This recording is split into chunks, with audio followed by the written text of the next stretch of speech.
It's turn point 5 in the Rebel xalps, and very shortly we're going to see our first athletes to tag here.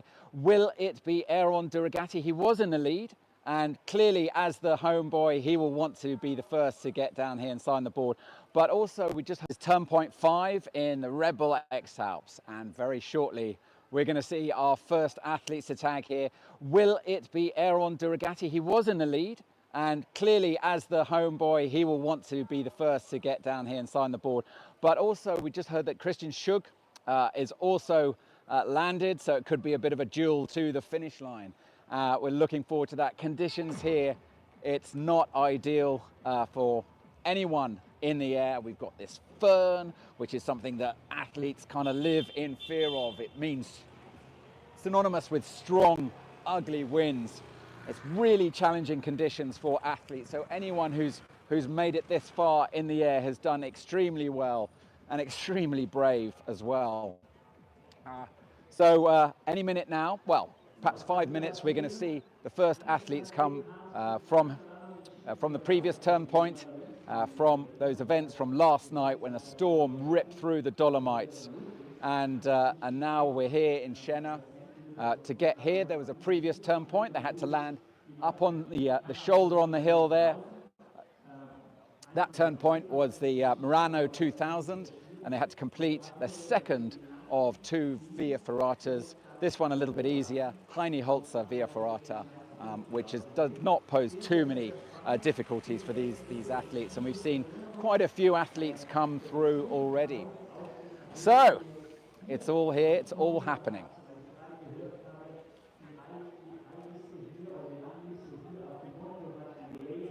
And this is where the athletes will run through the turn point. And I think I just saw, oh, there's someone I know. Let's see if we can get Tom de Dorlado and we'll have a conversation with him. Just going to hold that there for a second to give a view of the finish line. And this is what you're looking at. It is pretty windy up there.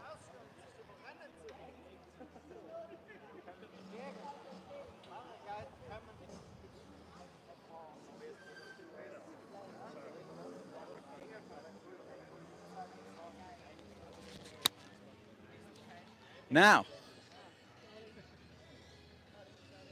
Tom de Dorlado. Hello. Hey guys. Hey Dark. How are you enjoying being a spectator this year? Well, actually, I was just saying that earlier. I'm so happy to be on the ground and not to be in the sky at the moment. It's very strong wind. Föhn is here. You know, thunderstorm yesterday.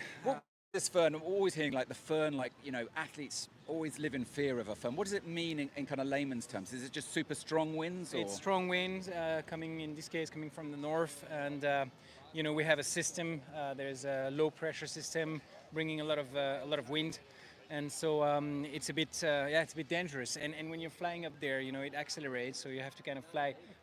They're coming from east to west, or they're flying, you know, sideways. And if you look at the live tracking, you'll see that they turn into the thermals and then they get carried away. So it brings a lot of turbulences. It's not clean air. You have to fly in turbulences. It's a bit of a washing machine up there, and you can tell. I'm looking at the live tracking, and I'm like, okay, well. You know, I've been there. I've been flying in these conditions, and when you're there flying, you don't really realize. But you look at the live tracking, like, oh, what are they doing? You know, so yeah. And speaking of live tracking, what have you seen today? I think who's impressed you? Amazing moves from, you know, the field really spread. We had pilots all around in many different places. What I've seen today, one decision that I think Kriegel took, he was a bit low. He had to land. He bombed out, and then he ran up. Like in, I don't know, 40 minutes, took off again, and like magic, he caught up with the group again, you know? That's amazing. Like, I mean, he is so strong on the ground. He's even stronger in the air. Like, Kriegel can fly in these conditions. This is perfect conditions for Kriegel. He flies extremely fast. It doesn't matter, you know, it doesn't matter too much about the turbulences and stuff, so this is perfect conditions for him. Perfect for Kriegel, but there's someone else who absolutely hates these kind of conditions, and that's Maxime Pinot. And we kind of it seems like, in fact, my colleague Joanna de Grigoli spoke to his support team earlier, and they said, yeah, it's brought back memories from 2023 where he really got scared. And I think I don't know what will happen now, but I last saw him on live tracking hiking down. Yeah, you know, and Max is one of the best pilots in the world, obviously. But I think he kept some maybe a little bit of a trauma from 2 years ago when he flew into phone conditions, really strong winds. He hated that, and he's smart, you know, and he wants to enjoy, and he doesn't want to take too many risks, you know. I think. So yeah, I saw him yesterday, and he was shaken after going through the Via Ferrata. It was very he didn't like it, you know, thunderstorms all around and you're on a Via Ferrata, and then he went down in the rain, and you could see he was not enjoying himself. And I think, yeah, at the end of the day, you want to be here, you know, or not. And I don't, it looks like he doesn't really want to be there. So I hope he can, you know, put it back together. And wait for better conditions. Maybe not flying today, but Max is a master, you know. So tomorrow maybe brings a good flying day, and then he comes back to the front. You know, that wouldn't I wouldn't be surprised.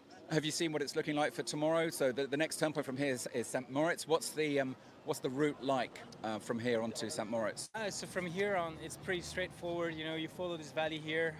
Aaron will probably lead the pack. He knows the area really well. So we will see. Yeah, hopefully they get good conditions. But I think tomorrow is still a little bit sketchy, maybe a little bit windy. And then it should get better. So yeah, I really hope they get better flying conditions because it's a little bit on the edge at the moment.